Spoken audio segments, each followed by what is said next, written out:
আসসালামু আলাইকুম।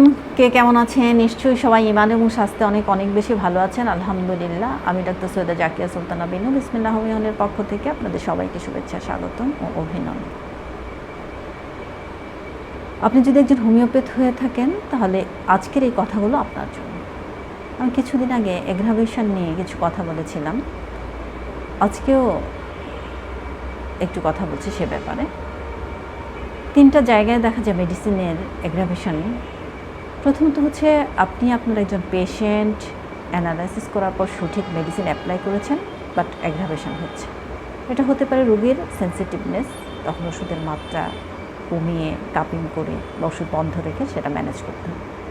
দ্বিতীয়ত হচ্ছে আপনি একজন পেশেন্ট অ্যানালাইসিস করার পর মেডিসিন অ্যাপ্লাই করেছেন কিন্তু অ্যাগ্রাভেশন হচ্ছে।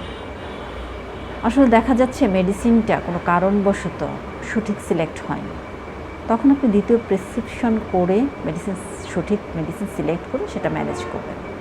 তৃতীয়ত হচ্ছে প্রত্যেকটা মেডিসিনের নিজস্ব একটা বৈশিষ্ট্য রয়েছে, যেমন কোনো কোনো মেডিসিনের বৃদ্ধি রাতে, সন্ধ্যায়, দুপুরে বা সকালে, এক এক মেডিসিনের বৈশিষ্ট্যটা এক এক রকম।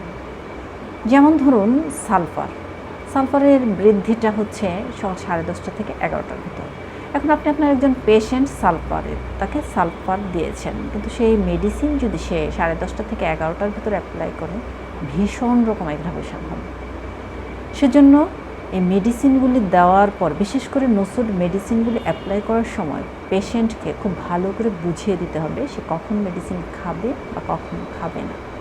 কারণ এই অ্যাগ্রাভেশনে অনেক সময় মনে হয় আমার মেডিসিনটা হয়তো সিলেক্ট করাই সঠিক হয়নি, কিন্তু আসলে সিলেক্ট সঠিক হয়েছে, কিন্তু এটা অ্যাপ্লাইয়ের সময়টা সঠিক ছিল না, সেজন্য এই সমস্যাটা হয়েছে।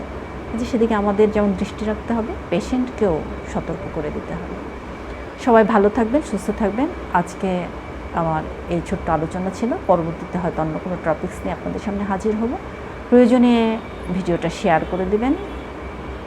সবাই সাথে থাকবেন। আল্লাহ হাফিজ।